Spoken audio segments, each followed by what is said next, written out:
సుమారు 9.5 సంవత్సరాల కాలం మంగళగిరి ప్రజలు, అదేవిధంగా ఆ రోజుల్లో నేను వైఎస్ఆర్ కాంగ్రెస్ పార్టీ తరఫున మంగళగిరిలో గెలవటం, మంగళగిరి ప్రజలు నన్ను ఆశీర్వదించటం, ఒక 5 సంవత్సరాలు ప్రతిపక్షంలో, 4.5 సంవత్సరాలు సుమారుగా పాలకపక్షంలో పనిచేయటం,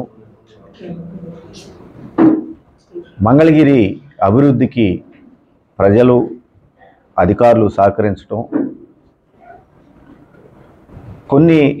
మొన్నే చెప్పాను నేను, కొన్ని వ్యక్తిగత కారణాల వల్ల రాజీనామా చేస్తున్నాను అని చెప్పి చెప్పటం, ప్రధానంగా మరి ఈ రోజున చెప్పాలి అని అంటే కారణాలు అనేవి ముఖ్యమంత్రి జగన్మోహన్ రెడ్డి గారు నేను 1200 కోట్ల రూపాయలు కేటాయిస్తున్నానని చెప్పటం, ఆ కేటాయింపులు చేసేటప్పుడు నాకు తెలియదు, చాలా సంతోషించాం. ఆ రోజున 1200 రూపాయలు మంగళగిరికి అభివృద్ధి కోసం కేటాయిస్తున్నారు అని తెలియంగానే, ఎందుకంటే గతంలో చంద్రబాబు నాయుడు గారు ఇదే మంగళగిరిలో నివసిస్తూ ఆయన ముఖ్యమంత్రిగా ఉండి, వాళ్ళ అబ్బాయి లోకేష్ గారు మంత్రిగా ఉండి ఏమాత్రం మంగళగిరిని పట్టించుకోకపోవటం అనేది చేయటం వల్లనే 2019 సాధారణ ఎన్నికల్లో లోకేష్ గారిని మంగళగిరి ప్రజలు ఓడించడం అనేది మనం చూసాం. అంటే మంగళగిరి ప్రజలు అభివృద్ధిని కోరుకుంటున్నారు అనేది చాలా స్పష్టమైంది. ముఖ్యమంత్రి జగన్మోహన్ రెడ్డి గారు 1200 కోట్ల రూపాయలు ప్రకటించిన తర్వాత కరోనా టైము, ఆ టైంలో ఆర్థికంగా రాష్ట్రం అంతా కూడా ఇబ్బందులు ఉన్నాయి, వెయిట్ చేశాము. తర్వాత సుమారు 2.5 సంవత్సరాల కాలం పాటు నేను ముఖ్యమంత్రి గారి దగ్గరికి వెళ్ళటం, అనేక సార్లు ఆయన అధికారులతోటి సమీక్షలు చేయటం, మంగళగిరి అభివృద్ధి కోసం 1200 కోట్ల రూపాయలని మరి కన్సల్టేట్ని పెట్టి ఏ పనులు చేయాలని చెప్పేసి డిపిఆర్లు కూడా సిద్ధం చేసుకోవడం కూడా జరిగింది. 1200 కోట్ల రూపాయలు ఇవ్వలేములే, ఇబ్బందులుగా ఉన్నాయని చెప్పేసి దాన్ని 500 కోట్ల రూపాయలకి కుదించటం, 500 కోట్ల రూపాయలు మళ్ళా తిరిగి 350 కోట్ల రూపాయలు కుదించటం, మళ్ళా తిరిగి 350 కోట్లని 125 కోట్ల రూపాయలకు కేటాయించడం జరిగింది. అంటే చివరికి 1200 కోట్ల రూపాయల నుంచి 125 కోట్ల రూపాయలకి ఫైనల్ చేస్తూ మంగళగిరి నియోజకవర్గానికి అభివృద్ధి పనుల నిమిత్తం జీవో ఇచ్చి, తర్వాత అడ్మినిస్ట్రేటివ్ శాంక్షన్ కూడా ఇచ్చిన తర్వాత స్థానిక అధికారులతో కలిసి మేము టెండర్లకు వెళ్ళటం, మంగళగిరి నియోజకవర్గంలో స్థానికంగా ఉన్నటువంటి నేను కానీ, ఇక్కడ పనిచేస్తున్నటువంటి అధికారులు ఎవరూ కూడా పైసా కూడా లంచం తీసుకోరు అని చెప్పి తెలిసినటువంటి కాంట్రాక్టర్లు టెండర్లు వేయటం. ఖచ్చితంగా చెప్పగలుగుతాను, 40-50 సంవత్సరాలుగా మంగళగిరిలో లేనటువంటి అభివృద్ధిని కేవలం సుమారు సంవత్సర కాలం లోపల మేము ఆ టెండర్ల ద్వారా పూర్తి చేయించడం జరిగింది. అయితే నిధులు విడుదల అనేది మాత్రం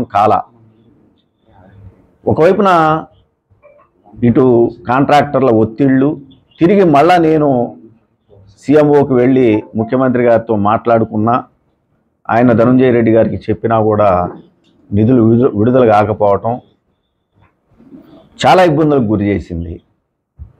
1200 కోట్ల రూపాయలని 125 కోట్ల రూపాయలకు కుదించి దాంట్లో రూపాయి కూడా ఈనాటికి కూడా విడుదల చేయనటువంటి పరిస్థితులు. మీ అందరికీ తెలుసు మంగళగిరిలో ఎన్ని పనులు చేసాం ఇప్పటికే, కానీ రూపాయి కూడా నిధులు రాని పరిస్థితుల్లో కాంట్రాక్టర్లు ఎన్ని ఇబ్బందులు పడతా ఉన్నారు, వాళ్ళ ఒత్తిడి ఎంత ఉంది. నేను సుమారు 7-8 కోట్ల రూపాయలు బయట నుంచి అప్పులు తీసుకొచ్చి మరీ కాంట్రాక్టర్లకి సర్దినటువంటి పరిస్థితులు కూడా అందరికీ తెలుసు. అదేవిధంగా ఇవన్నీ కూడా ఎంటీఎంసీలో చేయగలిగాము.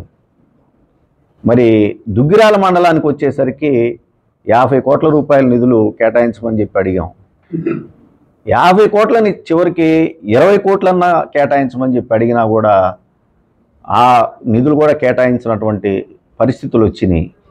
నా సొంత డబ్బులతోటి ఇటు ఎంటీఎంసీలో కానివ్వండి, అదేవిధంగా దుగ్గిరాల మండలంలో కానివ్వండి, ఎన్ని పనులు చేశామో మంగళగిరి నియోజకవర్గ ప్రజలకి ఇక్కడ ఉన్నటువంటి అందరికీ తెలిసినటువంటి విషయమే. ఇంత జరిగినా కూడా ఇవాళకి కూడా బిల్లులు రానటువంటి పరిస్థితులు మరి ఉంటే ఏం చేయాలి?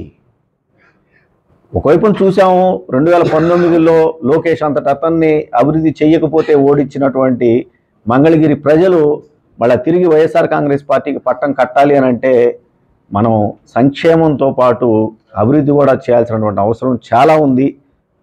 ఆ అభివృద్ధికి మరి సహకరించకపోతే మళ్ళీ తిరిగి ఏ మొహం పెట్టుకొని మేము వెళ్ళి ఓట్లు అడగాలి మంగళగిరి ప్రజల్ని? చాలా బాధపడ్డాము, చాలా ఇబ్బందులు పడ్డాము. అందుకని నేను ఎవరిని నిందించాల్సినటువంటి అవసరం లేదు. ఇవాళ ఎవరి బాధలు వాళ్ళకున్నా, ఆర్థిక ఇబ్బందులు ఉన్నా కూడా వాళ్ళకి నాకు ధనంజయ రెడ్డి గారు చాలా సార్లు మెసేజ్లు పెట్టారు. వారికే కొంచెం ఫైనాన్షియల్గా ఇబ్బందులు ఉన్నాయి, ఆ ఇబ్బందులు తొలగిపోగానే మంగళగిరికి డబ్బులు ఇస్తామని అన్నారు. కానీ ఎలక్షన్స్ కూడా దగ్గరకు వచ్చిన టైంలో కూడా ఇవాళ మంగళగిరికి నిధులు రాకపోతే ఇంక ఏమని మేము పని చేయగలుగుతాము, ఏమని మళ్ళీ తిరిగి ప్రజల దగ్గరికి వెళ్ళగలుగుతాం అని చెప్పేసి అనిపించి బహుశా నేను రాజకీయాలకి సరిపోనేమో ఇవాళ రాజకీయాలకి. ఎందుకంటే సంక్షేమం అభివృద్ధి ఈ రెండు కళ్ళు అని చెప్పుకునేటటువంటి ఏ ప్రభుత్వం అయినా కూడా సంక్షేమం అనే ఒక కంటిని వెలుగిచ్చి అభివృద్ధి అనే ఒక కంటికి వెలుగు లేకపోతే ఆ మనిషి పరిస్థితి ఎలా ఉంటుందో ఆ నియోజకవర్గ పరిస్థితి కూడా అలా ఉంటుంది అని చెప్పేసి భావించి ఆ రోజున నేను మంగళగిరి ప్రజల్ని మన్నించమని చెప్పి కోరుకుంటూ నేను రాజకీయం నుంచి ఆ రోజున మరి వైఎస్ఆర్ కాంగ్రెస్ పార్టీకి అదేవిధంగా నా శాసనసభ సభ్యత్వాన్ని కూడా నేను రాజీనామా చేయటం జరిగిందని చెప్పేసి ఈ సందర్భంగా తెలియజేసుకుంటాం. వ్యక్తిగా వాళ్ళ దీనికే వదిలేస్తామండి మేము. నేను ఎక్కడా కూడా నేను శాసనసభ సభ్యత్వానికి రాజీనామా చేసిన తర్వాత వాళ్ళు ఆమోదించకపోయినా కూడా నైతికంగా నేను నా విలువల్ని పాటిస్తూ, ఎందుకంటే స్పీకర్ గారి ఫార్మాట్లో ఇచ్చాను. నేను ఏ అధికారిక కార్యక్రమానికి కూడా నేను హాజరు కావటం లేదు. చివరికి నా గన్మెన్లు కానివ్వండి, నాకు ఇచ్చినటువంటి ఎస్కాట్ను కానివ్వండి, నేను ఎక్కడా కూడా వాడుకోవట్లేదు. అయినా కూడా మంగళగిరి ప్రజలకి నేను దూరంగా ఉండను. ఖచ్చితంగా నేను రాజకీయాల్లోనే ఉంటాను. రాబోయే రోజుల్లో ఏ పార్టీలో ఉండాలి, ఎలా నేను రాజకీయాలు చేసుకోవాలనేది ఇంకా కొద్దిగా టైము పట్టుద్దని అనుకుంటా ఉన్నా నేను. అయితే ఒక మాట అయితే నేను ఖచ్చితంగా చెప్పగలుగుతానండి, నేను రాజశేఖర రెడ్డి గారి మనిషిని.